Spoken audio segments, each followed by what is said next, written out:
तो ये प्रणाली आ जाने से क्या फर्क पड़ेगा, ये प्रणाली, ये सिस्टम है क्या। तो जरा हम अपनी वर्तमान पुलिसिंग को थोड़ा सा देखते हैं।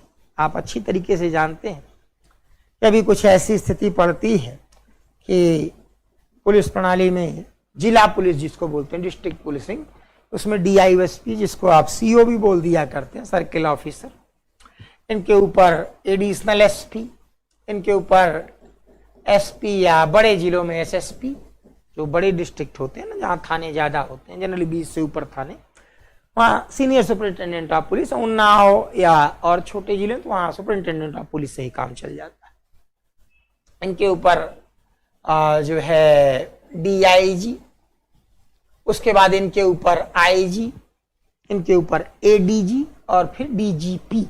ये डिस्ट्रिक्ट पुलिसिंग की हायरार्की है। ये चूंकि ऊपर वाले शब्द नहीं लिखे गए तो मैं एक बार बोल देता हूँ, डीआईजी के ऊपर IG, inspector general of police, फिर एडीजी और डीजीपी। तो इस तरीके के डिस्ट्रिक्ट पुलिसिंग का सिस्टम चलता है। अभी पुलिस और प्रशासन के अधिकार क्लियर बटे हुए हैं। पुलिस को मजिस्ट्रियल पावर्स डिस्ट्रिक्ट पुलिसिंग में प्राप्त नहीं। शस्त्र का लाइसेंस देना है, टू प्रोवाइड वेपन लाइसेंस, शराब की दुकान का लाइसेंस देना है, to avail license for the wine shop. तो ये अभी भी जिला प्रशासन का ही कार्य माना जाता है।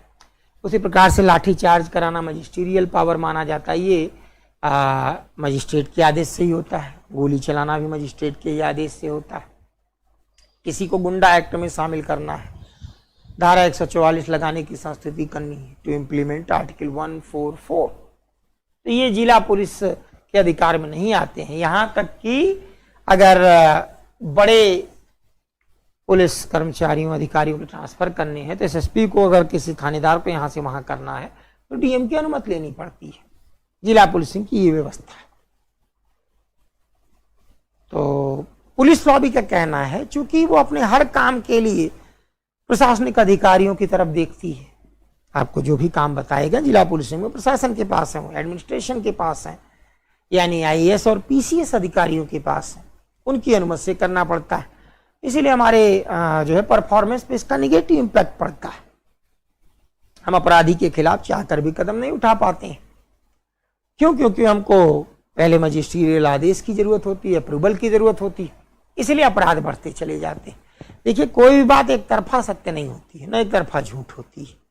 ऐसा कुछ नहीं कि जहां पुलिस को ज्यादा अधिकार दिए गए वहां पूरी तरीके से अपराध खत्म हो गए और सब कुछ राम राज्य जैसा हो गया है। इसको भी समझने की आवश्यकता। हम एक तरफा बोलते हैं। एक फिल्म देख लेते हैं, तुरंत हम कहते हैं सारे नेता भ्रष्ट हैं, ये पुलिस वालों को अधिकार दे देने चाहिए सब। दूसरी फिल्म देख लेते हैं जहां थोड़ा करप्ट पुलिस वाला दिख जाता है तो कहते हैं नहीं नहीं नहीं नहीं, पुलिस वाले बड़े भ्रष्ट होते हैं। थोड़ा बैलेंस रुख रखिए। हम निकले सब इसी समाज से है। हमारी शिक्षा प्रणाली और हमारे नैतिक मूल्य, मोरल वैल्यूज ही नष्ट हो चुके हैं। और ऐसी स्थिति में इस सांचे से जो भी ह्यूमन बीइंग निकल रहे हैं वो सब एक तरह के निकल रहे हैं। इसको समझने की कोशिश करिए। गांधी जी अक्सर ये बात कहते थे। तो एक बार किसी ने कहा इसी प्रणाली से, इसी एजुकेशन सिस्टम से आपके गुरु गोखले भी निकले हैं और आप इस एजुकेशन सिस्टम पे प्रहार करते हैं। तो गांधी जी ने बड़ी अच्छी बात कही थी कि ये गोखले के अंदर या ऐसे ही महापुरुषों के अंदर जो अपना ह्यूमन एलिमेंट था, मानवीय तत्व था, वो इतना अधिक था कि प्रणाली इसको नष्ट नहीं कर पाई। इस सिस्टम में भी जो है तमाम अच्छे व्यक्ति जो आ जाते हैं वो इसीलिए आ जाते हैं कि उनके अंदर जो कल्चरल वैल्यूज हैं, सांस्कृतिक मूल्य हैं, वो इस कदर बने रहते हैं कि बहुत ज्यादा सिस्टम उनको नुकसान नहीं पहुंचा पाए, लेकिन आहत तो करता ही।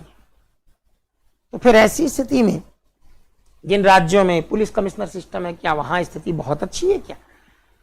तो एमपी, बिहार को छोड़कर हर राज्य ने पुलिस कमिश्नर सिस्टम को अपना रखा है।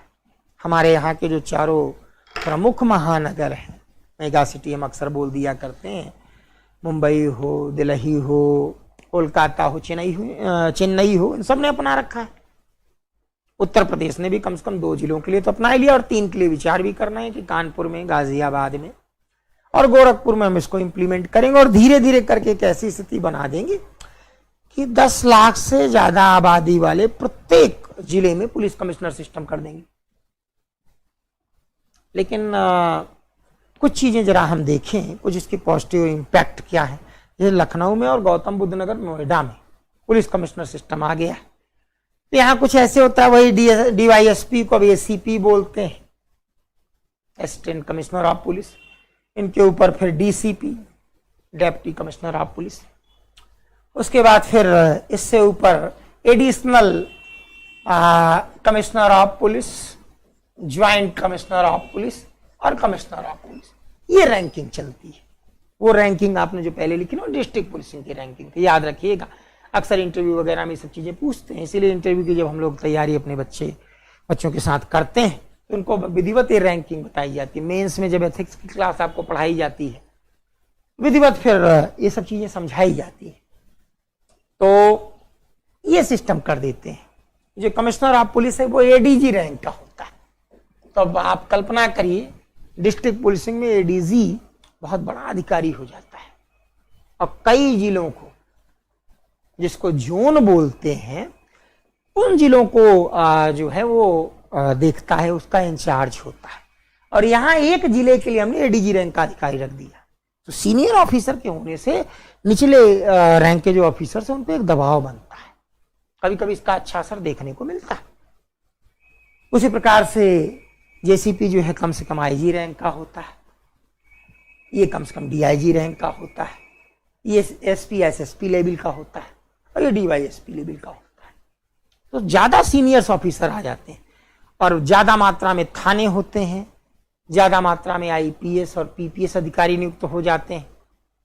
तो इससे क्या होता है कि मॉनिटरिंग थोड़ी आसान हो जाती है, मॉनिटरिंग आसान हो जाती है। यद्यपि अभी यूपी में जहां 2 जगहों पर हमने ये कमिश्नर प्रणाली अपनाई है, वहां सारे अधिकार नहीं दे दिए, 15 प्रकार के राइट्स देने की ये भी बात हुई है।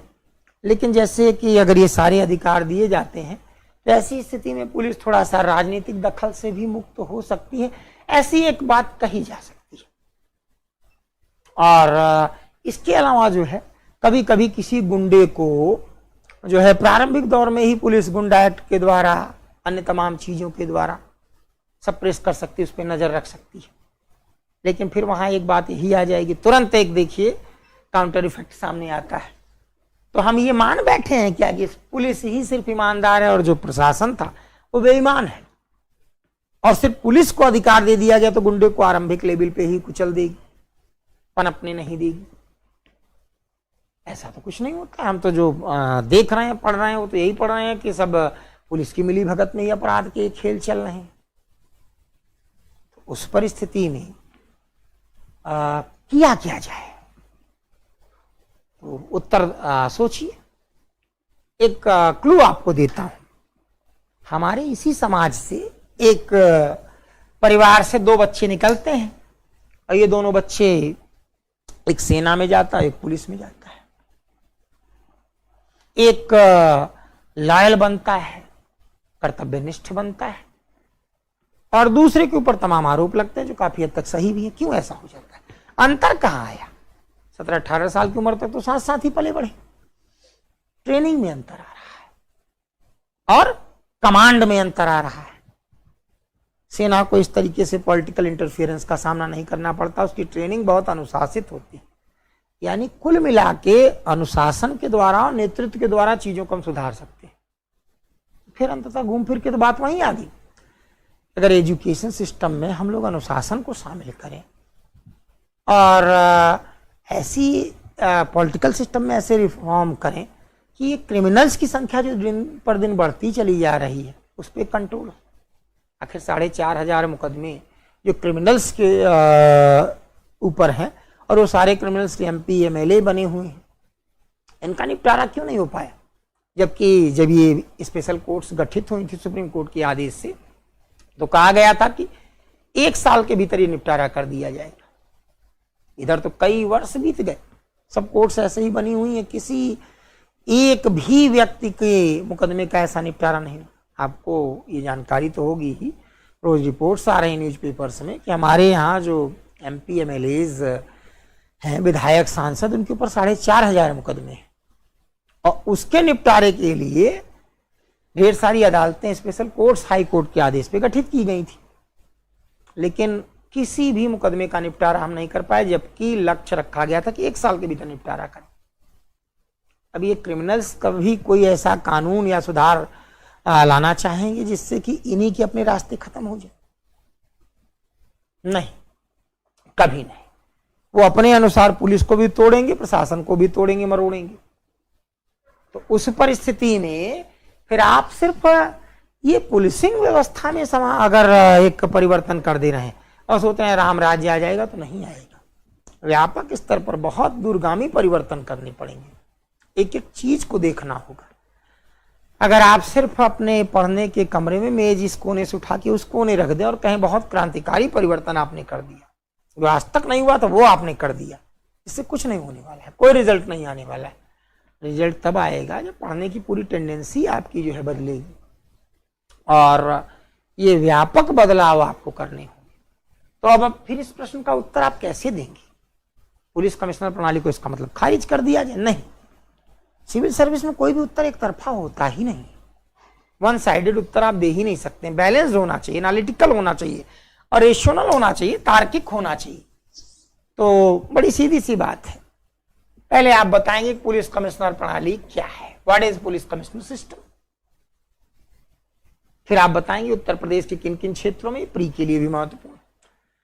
तो अंतर क्या आ जाता है जिला पुलिस में और पुलिस कमिश्नर प्रणाली में, पुलिस के अधिकारों में अंतर क्या आ जाता है? तो मैंने अभी आपको बताया कि जिला पुलिस में ये अधिकार मजिस्ट्रियल पावर्स होते हैं, मजिस्ट्रेट के पास होते हैं, प्रशासन के पास होते हैं। पुलिस कमिश्नर प्रणाली में ये अधिकार पुलिस को शिफ्ट हो जाया करते हैं। फिर आप कैसे इस क्षेत्र में विकास किया गया, मेंस का 200 शब्दों का क्वेश्चन तैयार कर लीजिएगा और ऐसे वगैरह अगर बनते हैं तो उस तरीके से तैयार कर लीजिएगा। तो कैसे इसका विकास हुआ, तो उत्तर प्रदेश के किन 2 जिलों में लागू किया गया और किन जिलों में अभी एकदम फ्लोर पे है लागू करने के लिए प्रस्ताव, और 10 लाख से आबादी वाले सभी 7 शहरों में कैसे कैसे लागू करेंगे, ये बताइए आप। फिर आप इसकी समालोचना करिएगा, फिर आप इसको एनालाइज करिएगा कि सिर्फ इस सिस्टम को ला देने भर से अंतर नहीं पड़ जाएगा। दिक्कतें पॉलिटिकल इंटरफियरेंस और करप्शन की बहुत ज्यादा है और ये समाज से निकल रही है चीजें, तो बुनियादी परिवर्तन करने होंगे। जैसे तमाम सुझाव कुछ लोग दे देते हैं, पुलिस अधिकारों को एक निश्चित कार्यकाल दिया जाए, ट्रांसफर न किया जाए, तो जो भ्रष्ट है फिर तब तो उनका भी ट्रांसफर नहीं हो पाएगा। उसको भी मालूम है कि मुझे एक निश्चित कार्यकाल मिल गया, तो एक कंट्रोलिंग तो होनी चाहिए। तो फिर क्यों ना नेतृत्व ज्यादा ईमानदार हो। अगर नेतृत्व ईमानदार होगा, पैसा लेकर कोई व्यक्ति पोस्टिंग नहीं लेगा, फिर नीचे से पैसा कमा के उसकी भरपाई नहीं करेगा और नेतृत्व की मंशा ठीक हो, तो ऐसी स्थिति में चीजें सुधर जाती हैं। और नेतृत्व ईमानदार हो इसके लिए तो हम आप भी कुछ प्रयास कर सकते हैं, हम भी एनालिटिकल और परफॉर्मेंस बेस्ड काम करें ना। भाई हमने आपको जिस काम के लिए भेजा था आपने वो काम नहीं किया, इसके अलावा आपने बाकी सारे काम किए, इसलिए हम आपको पसंद नहीं कर रहे हैं या पसंद कर रहे हैं क्योंकि आपने वो काम किया जो आपने कहा था। ये हमको आपको सोचना है, तो हमको आपको खुद एक रेशनल व्यक्ति बनना होगा। आखिर भगवान राम वहीं आते हैं ना जहां की प्रजा भी वैसी होती है। अब हमारा स्तर कैसा बन चुका है आप कल्पना करिए, शाम से ही हर घर में टीवी डिबेट्स पे 4-4 घंटे बीत रहे हैं। हम उम्मीद करते हैं कि बच्चों में एक सांस्कृतिक एक कल्चरल वातावरण सामने आएगा। क्या हमारे छोटे बच्चे जब बताते हैं या हाई स्कूल इंटर के जब बच्चे आपस में बात करते हुए माता पिता के सामने बोलते हैं बड़ा अच्छा टीचर, बड़ा अच्छा पढ़ाता है, माता पिता टोकते हैं कि बेटा टीचर के लिए पढ़ाता है शब्द अच्छा नहीं है, ये अनकल्चर्ड स्टाइल है, थोड़ा सा शब्दों का सही चयन करें। तो वातावरण तो डे बाय डे बन रहा है ना। हम सोचते हैं अचानक सब कुछ अच्छा जाएगा, हो जाएगा। भाई आम का पेड़ बोएंगे तभी आम के फल मिलेंगे। खेती बबूल की ओर है, कल्पना आम की ओर है, कैसे संभव है? सुधार बुनियादी स्तर से होना चाहिए, जिसको जयप्रकाश नारायण बोलते थे ना समग्र क्रांति, महात्मा गांधी बोलते थे बुनियादी तालीम। तो आपको ध्यान उस चीज पर देना होगा। तो अगर आपने ऐसे में प्रयोग किया है सब चीजों का, तो ऐसे थोड़ा विचारात्मक थॉटफुल होता है। कल से यूपीपीसीएस के मेंस हैं, खैर मेंस देने वाले बच्चे तो इस समय बहुत व्यस्त हो गए होंगे। तो ऐसी स्थिति में जो आपको भी अगर भविष्य में मेंस देना है तो इन चीजों को सोचना है कि आपकी बात थॉटफुल होनी चाहिए, सतही नहीं होनी चाहिए। तो आपने ये सारी चीजें बताई और उसके बाद फिर आपने सुझाव दिए, सजेशंस दिए, अच्छे सुझाव दिए प्रैक्टिकल। और फिर एक मिडवे हमारे पास है महात्मा बुद्ध का दिया हुआ, हमने इस मिडवे की चर्चा की। ये देखिए उत्तर प्रदेश के जो बड़े और ज़्यादा जो इंडस्ट्रियलाइज्ड हैं या ज़्यादा अर्बेनाइज्ड हैं, जो औद्योगिक रूप से अग्रणी है, आर्थिक रूप से अग्रणी है और नगरीकृत ज़्यादा है, उनमें हम पुलिस कमिश्नर सिस्टम लागू कर दें। इसमें अधिकारियों की संख्या बढ़ जाती है, मॉनिटरिंग बढ़ जाती है, शेष में पुराना सिस्टम चलते रहने और समय समय पे मॉनिटरिंग करते रहे कि रिजल्ट ठीक आ रहा है कि नहीं। और अंत में वही पैरोटो वाली बात, पैरोटो की तो मैं चर्चा क्लास में अक्सर करता रहा हूं आपके सामने कि पैरोटो वाली बात से मूल्यांकन करें कि समय समय पे 6 महीने, 1 साल, 2 साल पे देखते जरूर रही कि ये सिस्टम लागू होने के पहले क्या रिजल्टेंट थे। ये नहीं कि आपने अपराध दर्ज ही नहीं किया, FIR दर्ज ही नहीं की और दिखा दिया अपराध कम हो गया, ऐसे कैसे काम चलेगा। और आंकड़ों का खेल ना हो और फिर देखें वास्तविक परिवर्तन कितना हुआ है। अगर हम उसके बाद भी पाते हैं कि नहीं परिवर्तन ज्यादा हो रहा है तो इस सिस्टम को हम पूरे प्रदेश में अपना सकते हैं और हमारे लिए तो एक और वेलकम साइन है। हम जब अपनाएंगे तो हम भारत के आखिरी राज्यों में होंगे जो इसको अपना रहा है। मैंने जैसा अभी आपको पहले कहा कि MP बिहार को छोड़ के और यूनियन टेरिटरी में J&K को छोड़ के हर जगह लागू है ये सिस्टम, पुलिस कमिश्नर सिस्टम। तो बाकी सिस्टम्स की कमियां हमें मालूम, हम उसको दूर कर सकते हैं। हम ईमानदार, दक्ष, एक्सपर्ट पुलिस अधिकारियों की टीम के द्वारा सुझाव अपना सकते हैं। IAS भी विरोध करती है पुलिस कमिश्नर सिस्टम का, उसको लगता है उससे मजिस्ट्रियल पावर छीन जाते हैं। DM की राय की आवश्यकता SSP को नहीं पड़ती थानेदार की नियुक्ति में। उसी प्रकार शस्त्र लाइसेंस वगैरह तमाम चीजें पुलिस खुद करने लगती है। तो मुख्य चीज यही है कि अगर ये सब चीजें कमाई का जरिया बनी हुई है तब तो छीनने से आदमी को तकलीफ हो रही है, और अगर ये चीज कर्तव्य पालन की दृष्टि से महत्वपूर्ण है, सिर्फ ड्यूटी अपनी फॉलो हम कर रहे हैं, तो निश्चित तौर पर हर आदमी चाहता है कि वर्कलोड थोड़ा डिस्ट्रीब्यूट हो, जिससे उसके पास जो कर्तव्य हैं वो अच्छे तरीके से फॉलो कर सके। तो ये सारी चीजें भी हमको देखनी होंगी, सिस्टम को ट्रांसपेरेंट बनाना होगा। ऐसा कैसे हो जाता है कि एक अपराधी कई शस्त्र लाइसेंस पा जाता है और जिसकी जान को वास्तविक खतरा हो सकता है वो लाइसेंस पाता ही नहीं। तो कहीं ना कहीं सिस्टम में बहुत बड़े लूज पोल्स हैं, उसको भी हमको दूर करना होगा और ट्रांसपेरेंट बनाना होगा। व्यक्ति निरपेक्ष के स्थान पे सिस्टम सापेक्ष सिस्टम बनाइए। एक system which is depend on any individual should be replaced by the system which is depend on the any rules and manuals। तो आप ऐसे सिस्टम को लेकर आइए और उसके बाद ये सारी समस्याओं का समाधान स्वतः हो जाएगा। तो आप चाहें तो इस टॉपिक पर 200 शब्दों का मेंस का क्वेश्चन या पूरा 700 शब्दों का PCS ऐसे लेवल का एक टॉपिक भी तैयार कर लीजिएगा। इसको अच्छे तरीके से देखिए। धन्यवाद।